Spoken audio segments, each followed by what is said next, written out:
क्या हाल है दोस्तों, कैसे हैं? मैं हूं बिलाल और हम सीख रहे हैं सैनिटी। और आज की वीडियो में हम जानेंगे स्कीमा टाइप ब्लॉक के बारे में। तो चलिए शुरू करते हैं। मैंने सैनिटी के ऊपर स्कीमा का पेज खोल दिया और यहाँ पे ये ब्लॉक वाला जो स्कीमा है इसे सिलेक्ट किया और उन्होंने मुझे इस पेज के ऊपर ये तस्वीर सबसे पहले सामने आई। और सबसे पहले देखते हैं कि ये है क्या।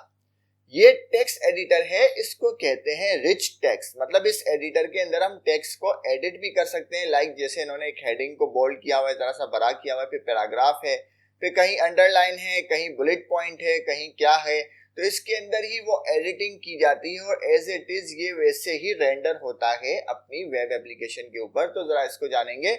मेरी नजर में ये बहुत अच्छा ऑप्शन है किसी भी ब्लॉग या स्टैटिक वेबसाइट के लिए, जिसमें बहुत आसानी से हम एडिट कर सकते हैं एज नॉन डेवलपर। अगर हम किसी के लिए वेबसाइट बना रहे हैं जो कि डेवलपमेंट से उसका कोई ताल्लुक नहीं, तो ये ऑप्शन उनके लिए बहुत ज्यादा अच्छा होता है। और इसको वो रिच टेक्स्ट भी कहा जाता है और इसको रीड करने के लिए एक लाइब्रेरी भी यूज होती है, उसको भी हम जानेंगे।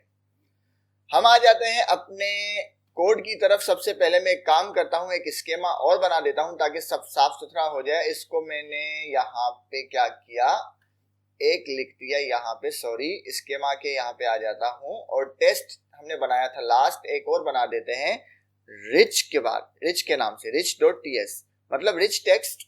तो यहाँ पे मैंने इंटर किया। मैं क्या करूंगा, टेस्ट के ऊपर जाऊंगा, ज्यादा टाइप करने की जहमत नहीं करनी। इसको कॉपी कर लिया, रिच के ऊपर आ गए और इसको पेस्ट कर लिया। अब वही काम जो इसमें सेट करनी है चीजें, फिर इसकी कॉन्फ़िगरेशन भी कर लेंगे। ठीक है, इसे मैंने बड़ा कर दिया और फील्ड को फिलहाल मैं हटा देता हूँ।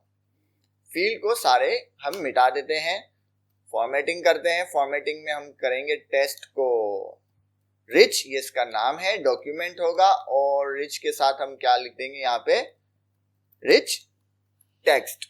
अब फील्ड के अंदर हम क्या लिखेंगे, हम स्कीमा के ऊपर आते हैं और स्कीमा में ये देखें ब्लॉक स्कीमा है, मतलब स्कीमा टाइप है ब्लॉक। हम यहाँ पे जाएं तो इसकी जो बिल्कुल बेसिक है वो क्या है, वो ये है। कुछ नहीं करना, इसको कॉपी पेस्ट कर लेते हैं, कॉपी, और यहाँ पे कर देते हैं पेस्ट और देखते हैं हमें क्या नजर आता है। यहाँ पे मैंने पेस्ट कर लिया, फॉर्मेटिंग कर दी, ठीक है, और सेव कर दिया।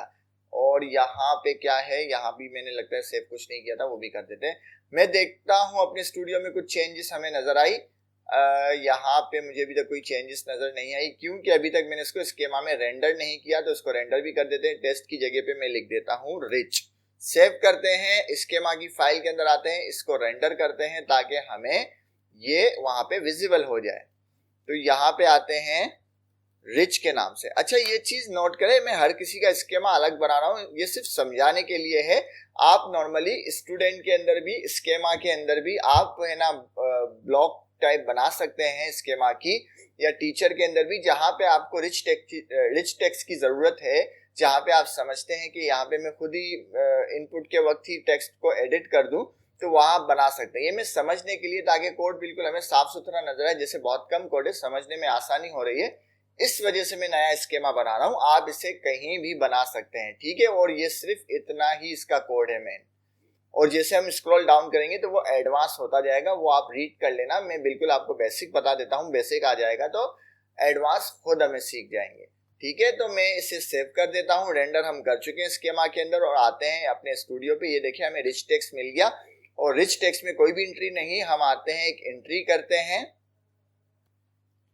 ये देखिए हमारे सामने रिच टेक्स्ट की फील्ड ओपन हो चुकी है। तो अगर मैं यहाँ पे क्लिक करूं तो ये देखिए यहाँ पे ये सारा एडिटर हमें बना के उन्होंने दे दिया कि आप यहीं पे टाइप करें, यहीं पे एडिटिंग करें।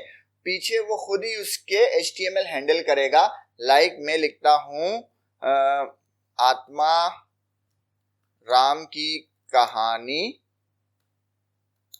उसकी अपनी जुबानी, ठीक है। अब यहाँ पे मैं क्या करता हूं, आत्माराम को बोल्ड कर देता हूं। ये मैंने इसको सिलेक्ट किया और इसको बोल्ड कर दिया।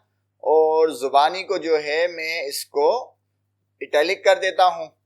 अब ये सब खुद ही कर देगा, ठीक है। हमें इसमें कोई इतनी ज्यादा मेहनत की जरूरत नहीं पड़ेगी। जुबानी को मैंने इटैलिक कर दिया और कहानी को मैं अंडरलाइन कर देता हूं। इसको आप पूरा जो है ना, एक पूरा यहीं पे स्ट्रक्चर बना सकते हैं, यहीं पे सारी एडिटिंग कर सकते हैं। यहाँ पे अटैचमेंट भी मेरे ख्याल से होती है, लिंक है ये, और इमेजेस भी आ जाती है। वो एडवांस में आप जाएंगे तो यहाँ पे इमेजेस भी आ जाएगी। तो ये मैंने एक एंट्री कर दी यहाँ पर और इसको मैं कर देता हूँ पब्लिश। अब पब्लिश तो कर दिया, इससे हम जरा सा क्यूरी करते हैं और देखते हैं क्या आता है हमारे पास। तो मैं आ जाता हूं विजन के अंदर। विजन के अंदर मैं टेस्ट की जगह क्या लिखूंगा, टेस्ट की जगह लिखूंगा रिच, और यहाँ पे बाकी सब चीजों को मैं हटा देता हूं फिलहाल के लिए। चलो देखते हैं क्या आता है। मैं ये फेच करता हूं, देखिए मेरे पास बहुत सारा वो आ गया, ऑब्जेक्ट आ गया, और ये जो कंटेंट है ना ये ही हमारा असल में रिच टेक्स्ट है। तो मैं इसको सिर्फ एक ही फील्ड मंगाता हूं, कंटेंट, और फेच करते हैं। देखिए यहाँ पे क्या हो रहा है। अब कंटेंट के अंदर मैं कुछ पढ़ ही नहीं पा रहा कि ये क्या है, किस तरह। इसके अंदर देखो एक ऑब्जेक्ट है, ऑब्जेक्ट के अंदर चिल्ड्रन है, और चिल्ड्रन के अंदर गया तो ये इतनी सारी प्रॉपर्टीज आ गई। किसी और के अंदर गया तो इसमें और आइटम आ गया, मार्क्स आ गए। तो ये देखो यहाँ पे टेक्स्ट हमें मिल गया आत्माराम। फिर किसी 3 वाले के अंदर जाएं और मार्क्स के अंदर जाएं तो यहाँ पे हमें कुछ और भी मिल जाएगा, लाइक उसकी अपनी। तो इसने खुद ही उसको हैंडल किया, लेकिन अब प्रॉब्लम यह है कि इसको हम अपनी एप्लीकेशन के ऊपर शो कैसे करवाएं, क्योंकि ये रिच टेक्स्ट है और रिच टेक्स्ट के अंदर HTML शामिल होती है, जबकि हमें यहाँ नजर तो नहीं आ रही। हमें यहाँ पे अगर हम देखें रिच टेक्स्ट के ऊपर आ जाएं तो यहाँ पे हमें HTML नजर नहीं आ रही, लेकिन इसके बैकएंड के ऊपर HTML चल रही है। लाइक कोई H1 होगा, कोई P टैग होगा, कोई स्पैन होगा, तो वो हमें उसकी टेंशन लेने की जरूरत नहीं है, वो पीछे से वो खुद ही हैंडल कर रहा होगा एडिटर। और इसको सिर्फ हमें रेंडर कैसे करना है वो हमें सीखना होगा। तो उसका तरीकाकार क्या होगा, मैं यहाँ पे पहले इसको कट कर देता हूँ। उसका तरीकाकार ये है कि मैंने यहाँ पे लिखा सैनिटी रिच टेक्स्ट इंटीग्रेट। तो उन्होंने कहा भाई आप इस वाले पेज पे आ जाए, पोर्टेबल टेक्स्ट। मैंने यहाँ पे क्लिक कर दिया और देखते हैं इसको जरा सा रीड करते। देखिए एज डॉक्यूमेंटेशन पढ़ना मैं सिखा रहा हूँ आपको, ठीक है, डॉक्यूमेंटेशन पढ़ना सिखा रहा हूँ। उसके ऊपर बहुत सारी इंफॉर्मेशन है जो आप आगे और रीड करेंगे इस वीडियो के बाद, या इन फ्यूचर जब आप कहीं पे ब्लॉक हो जाएंगे। और होंगे, मुझे मालूम है होंगे, और कहाँ होंगे मैं उसे जानबूझ के अभी कुछ एक्सप्लोर नहीं कर रहा, वो आप डिस्क्रिप्शन में बताएंगे तो मैं करूंगा। और आपको हिंट भी फिलहाल नहीं दे रहा ताकि आप डॉक्यूमेंटेशन को रीड करें, ठीक है। तो रीड करने में कोई बुरी बात नहीं होती, अच्छी चीज होती है बहुत ज्यादा, तो हमेशा रीड करें। यहाँ पे ये कह रहा है कि ये जो लाइब्रेरी है ना पोर्टेबल टेक्स्ट रिएक्ट, इसको जरा सा डाउनलोड कर दो। तो मैंने इसको यहाँ से कॉपी किया, इसको यहाँ पे पेस्ट किया ताकि मुझे इसकी लाइब्रेरी के बारे में मालूम तो हो। ये रही वो लाइब्रेरी, और यहाँ पे आ जाते हैं, पहले इसको इंस्टॉल कर लेते हैं, ठीक है। देखो सब डॉक्यूमेंटेशन से चल रहा है, और हम जाते हैं अपने टर्मिनल पे, इसको इंस्टॉल करते हैं। बहुत कम टाइम लेगी है, और ये इंस्टॉल हो गई 1 2 3, ठीक है, हो गई, ठीक है, इंस्टॉल हो चुकी है। दोबारा से इसको कट कर देते हैं। रिच टेक्स्ट का कोई मकसद नहीं है, स्केमा का भी कोई मकसद नहीं है, इसको भी कट करते हैं। टेस्ट का भी कोई मकसद नहीं है। हम आ गए अपने page.tsx के ऊपर। अब यहाँ पे मैंने क्यूरी लिखी हुई थी, क्यूरी में हम क्या करेंगे, अपना जो क्यूरी किया था वही कॉपी पेस्ट कर लेते हैं ताकि हमें रिच टेक्स्ट रिसीव हो जाए। ये रही हमारी क्यूरी, हम इसको कर लेते हैं कॉपी। ये देखो ग्रॉक है सारी, और ग्रॉक से क्यूरी हो रही है, कितनी पावरफुल क्यूरी है ये आप खुद देख रहे हैं। तो ग्रॉक सीखना लाजमी, मैं दोबारा आपको बार बार हर वीडियो में कह रहा हूँ, ठीक है। हो सकता है इन फ्यूचर कहीं और भी आपको काम आ जाए तो सीख लें, और इजी है, कोई इतनी मुश्किल तो है नहीं। मैं यहाँ पे रिप्लेस कर देता हूँ क्यूरी को, फॉर्मेटिंग कर देता हूँ, सॉरी। तो अब देखें हमारे पास यहाँ पे आ जाएगा डेटा के अंदर क्या, रिच टेक्स्ट आ जाएगा। अब इस रिच टेक्स्ट को किस तरह से यूज करेंगे, मैं दोबारा से डॉक्यूमेंटेशन पे आता हूँ, यहाँ डेस्क के ऊपर आ जाता हूँ। डॉक्यूमेंटेशन में अगर हम देखें तो वो कह रहा है कि ये जो रिच टेक्स्ट है इससे आप इस तरह से यूज करें। अगर मैं इसको कॉपी कर लूं, मैं इसको कॉपी कर लेता हूं, ठीक है ना, इसको मैंने कॉपी कर लिया, और आ जाते हैं अपने कोड के ऊपर, और यहाँ पे मैं इसको करता हूँ पेस्ट। मुझे एरर मिल जाएगा, ये ऑप्शनल है, इसको हटा देते हैं, अभी इसका कोई काम नहीं है। मुझे एरर मिल गया, तो इसको पहले तो ये एरर हटाते हैं। ये देखें ये रहा मुझे रिच टेक्स्ट, तो मैं सजेशन आ गई मुझे, मैंने क्लिक किया ऊपर, ये ऑटोमेटिक इंपोर्ट हो गया, ठीक है। अब यहाँ पे क्या देना है हमें, यहाँ पे हमें देना है अपना डेटा। डेटा कहाँ पे, ये रहा हमारा डेटा, और डेटा के साथ यहाँ पे क्या है, डॉट कंटेंट। हो सकता है अभी शायद शो हो गया हो, हम चेक कर लेते हैं। मैंने सेव कर दिया, और देखते हैं क्या हमें अपना जो रिच टेक्स्ट है वो रिसीव हो रहा है, विजिबल हुआ या नहीं। तो मैं यहाँ पे आता हूँ लोकल होस्ट 3000 को ओपन करते हैं, देखते हैं अभी तक हमें विजिबल नहीं हुआ रिच टेक्स्ट। क्यों विजिबल नहीं हुआ? जबकि मैंने यहाँ पे डेटा तो पास कर दिया।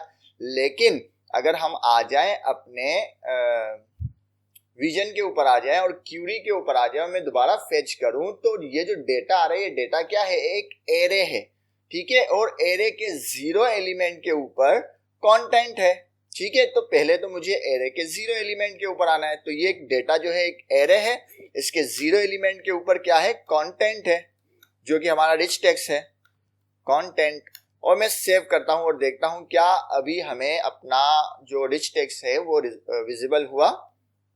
मैं आ जाता हूं दोबारा से, ये देखें कितना जबरदस्त है, खुद ही बोल्ड हुआ है, अंडरलाइन भी एज इट इज वैसे ही है और इटैलिक बोल्ड भी इसने खुद किया हुआ है। हमने इसके ऊपर कोई भी HTML नहीं लगाई, ना CSS लगाई। यहाँ से आप कलर भी दे सकते हैं, यहाँ से आप इसे कलर भी दे सकते हैं, इसको बुलेट पॉइंट भी बना सकते हैं, जो आपका मन करे वो सब काम कर सकते हैं जो CSS और HTML से ताल्लुक रखती है। किसी कोई लिंक दे सकते हैं, मतलब A to Z कुछ भी कर सकते हैं। और ये बिल्कुल बेसिक सा रिच टेक्स्ट का टेक्स्ट एडिटर है। अगर हम इसके स्कीमा के अंदर आ जाएं तो यहाँ पे आपको और जरा सा एडवांस चीजें नजर आ जाएगी, लाइक ये आ गई। उससे जरा सा और ज्यादा कुछ एडवांस चीजें, इसको आप कॉपी पेस्ट करके ट्राई जरूर करना। यहाँ पे अगर देखें तो सब चीजें ये बता भी रहा है कि टेक्स्ट जो है, लाइक यहाँ पे कुछ HTML के एलिमेंट भी होंगे।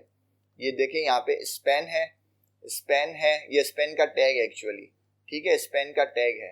ये बोल्ड होना चाहिए, ये खुद ही बता रहा है कि स्पेन का टैग बोल्ड होना चाहिए। तो ये ऑटोमेटिकली यहाँ से ही बता रहा है। और ये जरा सा आइकन भी आ गया, देखो इसके अंदर कि आइकन भी दे सकते हैं आप। और ठीक है, ये देखो एडवांस होता जा रहा है। तो कुछ नहीं, ये सारा ऐसे ही आप कॉपी पेस्ट करोगे और ये जो टेक्स्ट एडिटर है इसके अंदर यहाँ पे कुछ ऑप्शन और बढ़ जाएंगे, लेकिन विजिबल इसी तरह से ही होगा। कोड हमारा इतना ही लिखना होगा, ज्यादा से ज्यादा यहाँ पे एक कंपोनेंट आ जाएगा। इस कंपोनेंट के अंदर क्या आएगा ये भी मैं आपको बता देता हूँ। अगर हम इसकी लाइब्रेरी के ऊपर आ जाएं, ये भी मैं आपको पढ़ना सिखा रहा हूँ लेकिन प्रैक्टिकली करके नहीं बता रहा, वो आप मुझे करके बताएंगे। और अगर आप ब्लॉक हो तब मुझे बताना, तो हम उसको एक्सप्लोर करेंगे, ठीक है। कहाँ गए? यहाँ पे इसके, मैं गलत जगह तो नहीं आ गया? पोर्टेबल टेक्स्ट, दोबारा से इसकी डॉक्यूमेंटेशन के ऊपर आ जाते हैं। यहाँ से मैं इसको कॉपी कर लेता हूँ, ये मैंने कॉपी कर लिया। इसकी डॉक्यूमेंट, एक्चुअली आपको इसकी डॉक्यूमेंटेशन मुझे बतानी है कि वो किस तरह से नजर आती है, ठीक है। उससे भी पढ़ना हम सीखना चाहते हैं। तो मैं इसके ऊपर अगर क्लिक कर दूं तो यहाँ पे मुझे इसकी डॉक्यूमेंटेशन नजर नहीं आ रही। यहाँ पे आनी चाहिए वैसे, एक्चुअली आ नहीं रही नजर, वो एक अलग बात है। तो यहाँ पे अगर मैं देखूं शायद नजर आ जाए।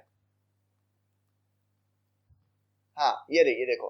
तो ये जो सॉरी, ये जो मैंने आपको कंपोनेंट बना के दिया है ना, ये कंपोनेंट में, ये ऑप्शनल है वैसे तो, इस कंपोनेंट में आपको जरूरत पड़ सकती है इस पूरे कोड की, इस पूरे कोड की आपको जरूरत पड़ सकती है। लाइक यहाँ से अगर मैं इसको कॉपी करके रखूंगी, तो मैं भी करना नहीं चाह रहा क्योंकि कुछ एरर आ जाएंगे टाइप के, वो एनी कर देंगे तो चले जाएंगे। देखो यहाँ पे वो इमेज का ऑप्शन है, आप इमेज रख सकते हो। और यहाँ पे कॉल टू एक्शन है कोई, वो पढ़ना पड़ेगा। हाँ, कॉल टू एक्शन जो है href के लिए इस्तेमाल कर रहे हैं। तो यहीं पे सब कुछ आप उसको स्टाइलिंग कर सकते हो, क्लासेस लगा सकते हो, उसको सब कुछ अपने तरीके से ढाल सकते हो, ताकि ये चीज वहां पे इजीली विजिबल किस तरह से होगी, ठीक है। ये जरा सा एडवांस के लिए है, लेकिन हमें बिल्कुल बेसिक करना था और हमने कर दिया यहाँ पे बेसिक। और इसमें आप जो भी चाहे एडिटिंग कर सकते हैं, और जरा सा एडवांस जाना चाहें तो वो भी जा सकते हैं।